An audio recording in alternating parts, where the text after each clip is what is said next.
ಲಾವಣ್ಯ, ಈ ನಿನ್ನ ಅಂದ ಸೌಂದರ್ಯವನ್ನು ನೋಡಿದರೆ ಮತ್ತೆ ಮತ್ತೆ ನೋಡಬೇಕೆನ್ನುವ ನನ್ನ ಬುದ್ಧಿ ಬ್ರಹ್ಮಲೋಕ ಸೇರಿದಂತಾಗಿದೆ. ಏನು ಮಾಡಲಿ? ದಿನ ಬೆಳಗಾಗಿ ವಾಯುವಿಗೆ ಬರುವ ಇವಳನ್ನು ಠಾಣೆಯಲ್ಲಿ ಮೋಹಿಸಲು ಮನಸ್ಸು ಹಾತುರಿಯುತ್ತಿದೆ. ಆದರೆ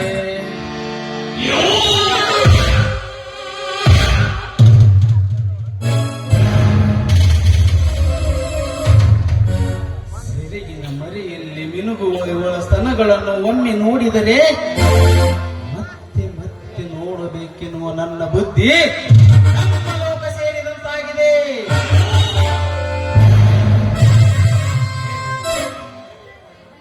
ಏನು ಮಾಡಲಿ?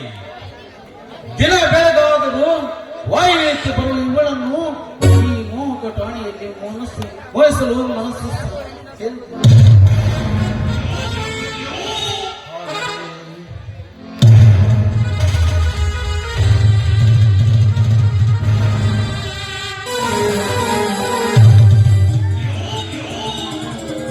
ಸುಭದ್ರ. ಯಾರು ಯಾರು ನೀನು? ಭಯ ಪಡಬೇಡ ಸುಭದ್ರ, ನಾನೇ ಈ ನಾಡಿಗೆ ಗಣ್ಯ ವ್ಯಕ್ತಿ ಎನಿಸಿಕೊಂಡಿರುವ ಮಹೇಂದ್ರನ ಸಂಸ್ಥೆಯ ಪಾಲುದಾರ ಗಜೇಂದ್ರ. ಅರ್ಥವಾಯ್ತು. ಮೊದಲು ನಾನ್ಯಾರು ಎಂಬುದನ್ನು ತಿಳಿದುಕೊಂಡು ಮಾತನಾಡು. ಅದು ನನಗೆ ಗೊತ್ತು ಚಿನ್ನ, ನೀನ್ಯಾರು ಅಂತ. ನೀನು ಈ ನವಯುಗದಲ್ಲಿ ನಿರ್ಮಿತಗೊಂಡ ಸುಂದರವಾದ ಹೆಣ್ಣು, ಮಾಗಿ ನಿಂತ ರಸಪೂರಿತ ಮಾವಿನ ಹಣ್ಣು. ಅದರ ಸಿಹಿ ಮಾಧುರ್ಯವನ್ನು ಅನುಭವಿಸಬೇಕೆಂದೇ ನಾನು ಇಲ್ಲಿಗೆ ಬಂದಿದ್ದೇನೆ. ಮುಚ್ಚು ಬಾಯಿ ಬಿಕಾರಿ, ಒಡೆಯನ್ನು ಸಿಕ್ಕಿದ್ದಾಳೆಂಬ ಮಾತಿಗೆ ಗಂಟಲು ಕಿರಿಚುವಾಗೆ ಕಿರಿಚಬೇಡಲ್ಲೋ. ನಿನ್ನ ತರದ ಸದೆ ಪಡೆಯುವ ಕೃಷ್ಣನ ತಂಗಿ ಸುಭದ್ರ ನಾನು. ಎಚ್ಚರವಾಗಿ ಮಾತನಾಡು. ಎಚ್ಚರ?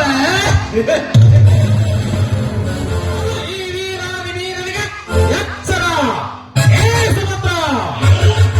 ವರ್ಷ ಪೂರ್ತಿ 18 ಮುಗಿದರು ನಿನ್ನ ಕುತ್ತಿಗೆಯಲ್ಲಿ ಯಾವ ವರನ ಕರಿಮಣಿ ಸರವು ಇಲ್ಲದೆ ಬತ್ತಿ ಬಾಡಿ ಬೆಂಡಾಗಿ ನನಗಾಗಿ ಮಿಡುಕುವಾಗ ನಿನ್ನನ್ನು ಹುಡುಕಿ ಬಂದಿದ್ದೇನೆ. ನಾನು ನಿನ್ನ ವರನಾಗಬೇಕೆಂದ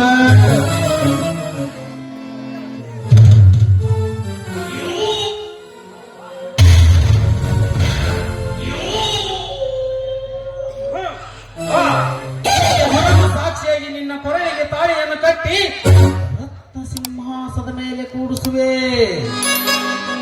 ಹೀಗೆ ಮಾತನಾಡ್ತಾ ಬೊಗಳುವವನು ನೀನೊಬ್ಬ ಕಾಮುಕ. ನಿನ್ನ ರತ್ನ ಸಿಂಹಾಸನ, ರತ್ನ ಕವಚದ ಸರವೆಲ್ಲ ನನ್ನ ಕಾಲು ಧೂಳಿನ ತೃಣ.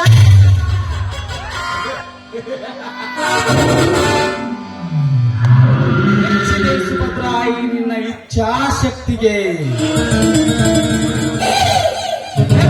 ಮಾತನಾಡದೆ ಅದೆಷ್ಟೇ ಕತ್ತೋರಂತೆ ಮಾತನಾಡಿದರು ಅದು ನನಗೆ ಮುತ್ತಿನ ಮಳೆ ಇದ್ದಂತೆ.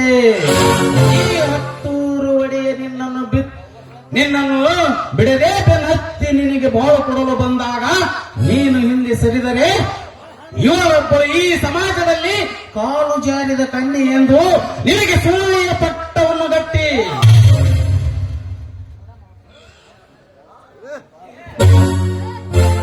ಬಾಳಿನ ಪುಟವನ್ನೇ ಬದಲಾಯಿಸಿ ನಿನ್ನ ಬಾಳಿಗೆ ಮುಳ್ಳಾಗಿ ನಿಲ್ಲುವೆ. ಎಚ್ಚರ!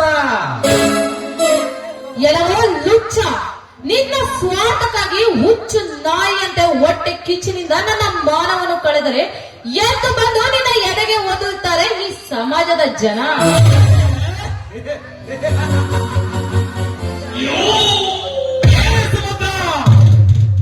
ಈ ನಿನ್ನ ಹಾಳಾದ ಸಮಾಜದಲ್ಲಿ ಎಂತೆಂತ ಗರಿತರಿದ್ದಾರೆ ಎಂದು ಹೇಳುತ್ತೇನೆ. ಲಕ್ಷ್ಯಗೊಟ್ಟು ಕೇಳು. ಕಳ್ಳಹೀನ ಗಂಡನಿದ್ದರು ಅವನನ್ನ ದೇವರೆಂದು ನೆಮ್ಮದೆ ಮತ್ತೊಬ್ಬನೊಡನೆ ಸರಮಾಸಿ ಬರುವ ಹೆಣ್ಣುಗಳಷ್ಟಿಲ್ಲ ಈ ನಿನ್ನ ಸಮಾಜದಲ್ಲಿ. ಮದುವೆಗೆ ಮುಂಚೆನೆ ಮಗುವನ್ನು ಹೆತ್ತು 16 ಗರಿತಿನ ನಾನೇ ಮಹಾಗರಿತಿ ಎಂಬ ಕೂಗಿ ಹೇಳುವ ಹಾಗರದ ಹೆಣ್ಣುಗಳಷ್ಟಿಲ್ಲ ಇದೇ ನಿನ್ನ ಹಾಳು ಸಮಾಜದಲ್ಲಿ. ರಾತ್ರಿಗೆ ದೇವಸ್ಥಾನಕ್ಕೆ ಹೋಗಿ ಬರುತ್ತೇನೆಂದು ಮತ್ತೊಬ್ಬ ಗಂಡು ನೋಡಿನೆ ಚಕ್ಕಂದಾಡಿ ಬರುವ ಯಾದರದ ಹೆಣ್ಣುಗಳು ಎಷ್ಟಿಲ್ಲ ಇದೇ ನಿನ್ನ ಹಾವ ಸಮಾಜದಲ್ಲಿ ಅಂದಾಗ ಯಾವ ಗರತಿ ಎದ್ದು ಬಂದ ಎದೆಗೆ ಓದಿತಾಳೆ ನನ್ನಂತವನನ್ನು ಲೇ ನಿನಗೆ ಹಣದ ಹುಚ್ಚು ಹೆಚ್ಚಾಗಿದೆ ಎಂದು ಕೇಳುತ್ತಿದೆ. ಈಗ ನಾನು ಹೇಳ್ತೇನೆ ಕೇಳು. ಹೆಣ್ಣನ್ನು ಇಷ್ಟೊಂದು ಕೀಳಾಗಿ ಮಾತನಾಡುತ್ತೀಯಲ್ಲ, ಗಂಡಸರನ್ನು ಸಾಚ ಎಂದು ತಿಳಿದುಕೊಂಡಿಯೇನೋ? ಮನೆಯಲ್ಲಿ ಮುದ್ದಾದ ಹೆಂಡತಿಯನ್ನು ಇದ್ದರೂ ಪರಸ್ತ್ರೀಯರ ಸಂಘ ಬಯಸುವ ಹೊಲಸು ಗಂಡಸರಷ್ಟಿಲ್ಲ ಈ ಸಮಾಜದಲ್ಲಿ. ವಯಸ್ಸಿಗೆ ಬಂದ ಹೆಣ್ಣನ್ನು ಕಂಡು ಹುಚ್ಚು ನಾಯಿ ಅಂತ ಅಲೆಯುವ ಕಾಮಕ ಗಂಡಸರಷ್ಟಿಲ್ಲ ಈ ಸಮಾಜದಲ್ಲಿ. ಅತ್ಯಾಚಾರ ಎಸಗುವ ಏಸಿಗೆ ಗಂಡಸರಷ್ಟಿಲ್ಲ ಈ ಸಮಾಜದಲ್ಲಿ. ಗಲಭೆಯ ಕೊರಳನ್ನು ಕೊಯ್ದು ಮಾತನಾಡುವ ನಿನಗೆ ದುರ್ಮಣವೇ ಸರಿ. ಇದು ಈ ನಾಡಿನ ಸಮಸ್ತ ಗಲಭೆಯರ ಶಾಪ ನಿನಗೆ ಶಾಪ ಕಣಲೆ ಲುಚ್ಚ.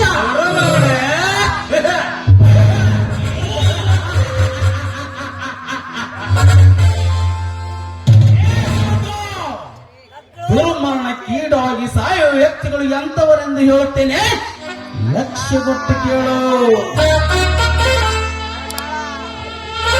ಬ್ರಿಟಿಷರ ಆಳ್ವಿಕೆಯಲ್ಲಿ ಗುಲಾಮರಾಗಿದ್ದ ನಮ್ಮನ್ನು ಸ್ವತಂತ್ರಗಾರನಾಗಿ ಮಾಡಿದ ಮಹಾತ್ಮ ಗಾಂಧೀಜಿಗೆ ಬಂದಿದ್ದು ಯಾವ ಸಾವು?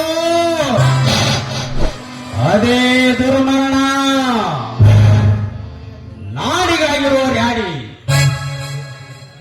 ಬ್ರಿಟಿಷರ ಎದೆಗೊಂಡಿಗೆಯನ್ನು ನಡಗಿಸಿ ಅವರಿಗೆ ಸಿಂಹ ಸತ್ವವಾಗಿ ಸತ್ತನಲ್ಲ ವೀರ ಸಂಗೊಳ್ಳಿ ರಾಯಣ್ಣ, ಸಿಂಧೂರ ಲಕ್ಷಣ.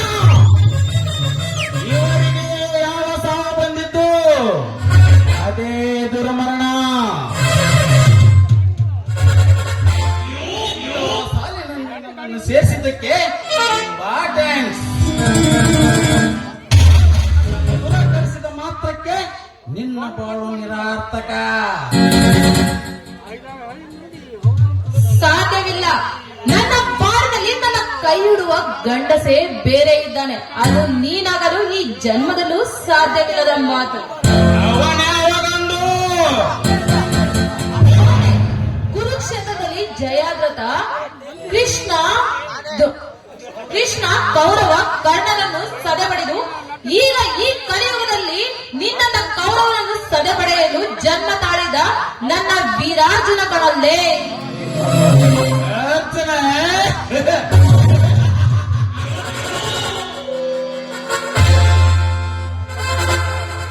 ಐವರ ಹುಲಿನೊಳಲ್ಲಿರುವ ಹೆಣ್ಣನ್ನು ಸದೆ ಒಳಗೆ ತಂದು ಉತ್ತ ಸೀರೆಯನ್ನು ಸೆಳೆಯಲು ದುಶ್ಯಾಸನ ದೂತ ಎದ್ದು ನಿಂತಾಗ ನಪೂಷಕನಂತೆ ನಿಂತಿರುವ ಪಾಂಡವರ ಪರಾಕ್ರಮವನ್ನು ನಾನು ಕೇಳಿರುವ ಈ ಕಲಿಯುಗದಲ್ಲಿ ನಿನ್ನನ್ನು ಕೈ ಹಿಡಿಯುವ ಅವನ್ಯಾವ ಅರ್ಜುನ? ಈ ನಿನ್ನ ಮಧು ತುಂಬಿದ ದೇಹವನ್ನು ತುಂಬಿಯಾಗಿ ಇರುವುದೇ ನನ್ನ ಗುರಿ. ಹೋಗ ಕಾಪಾಡಿ, ಯಾರಾದರೂ ನನ್ನನ್ನು ಕಾಪಾಡಿ.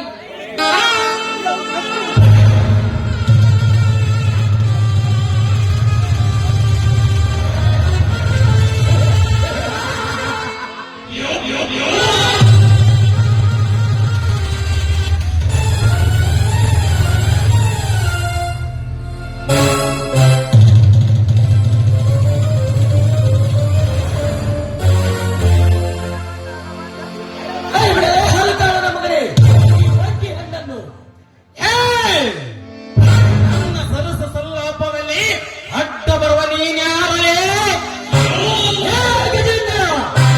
ಪರಸ್ತ್ರೀಯರ ಹೆಣ್ಣಿನ ಮೇಲೆ ಕಣ್ಣು ಹಾಕಲು ನಿಂತವರ ರಕ್ತ ಕುಡಿಯಲು ಬಂದಿರುವ ನಿನ್ನ ಪಾಲಿನ ಯಮಧರ್ಮ. ಅಂದರೆ ಇವಳ ಕೈ ಹಿಡಿಯುವ ಹುಚ್ಚ ನೀನೇನಾ? ಹುಚ್ಚ ಅಷ್ಟೇ ಅಲ್ಲದೆ ಈ ಸಾಧ್ವಿಯ ಶೀಲ ಕಳಿಸಲು ಬಂದವರ ರಕ್ತ ಕುಡಿಯಲು ಅಂಕಣ ಬದ್ಧರಾಗಿದ್ದ ಗಂಡುಗಳ ಕಿತ್ತ. ಈಗ ಜನರು ಯಾರು ಎಂತ ವ್ಯಕ್ತಿ ಎನ್ನುವುದು ನಿನಗೆ ಗೊತ್ತಿಲ್ಲ. ಸುಮ್ಮನೆ ಇವರನ್ನು ನನಗೊಪ್ಪಿಸಿ ಹೊರಟು ಹೋಗ ಮಗನೇ. ಹೆದರಿ ಕಟುಕರ ಕೈಯಲ್ಲಿ ಕುರಿತ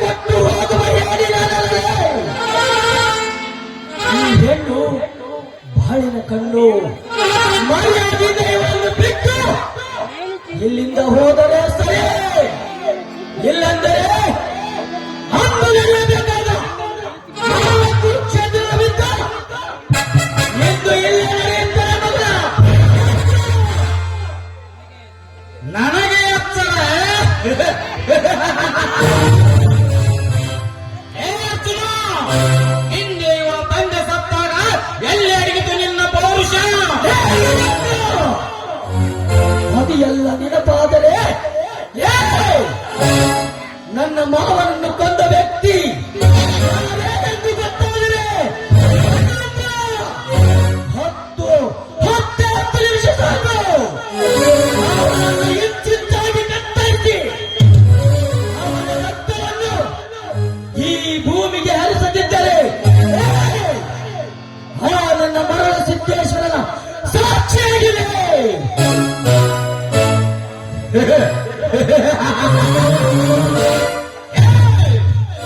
ಧೈರ್ಯ ನಿನ್ನಲ್ಲಿದೆಯಾ?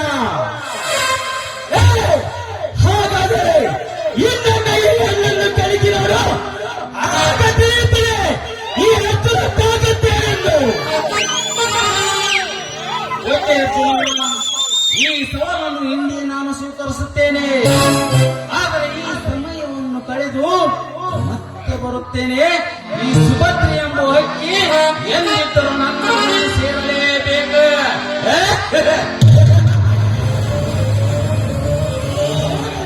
ಹೋಗು. ನೀನ್ಯಾರು, ಎಂತ ವ್ಯಕ್ತಿ, ನೀನು ಯಾರ ಕೈಯಲ್ಲಿ ಆಡ್ತಿದ್ದು ನನಗೆ ಚೆನ್ನಾಗಿ ಗೊತ್ತು.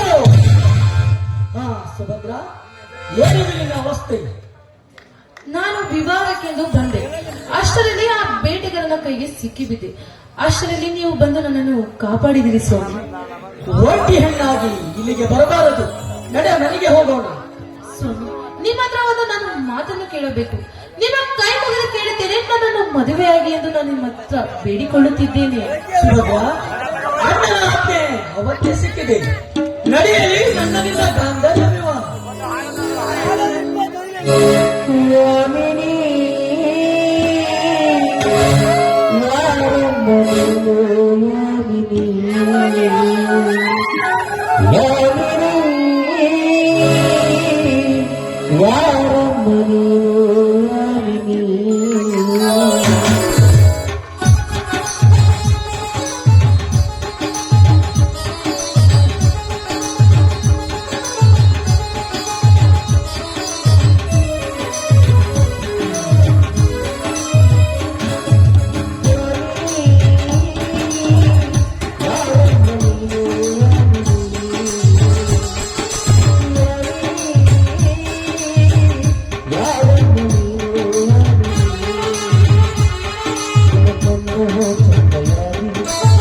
Oh,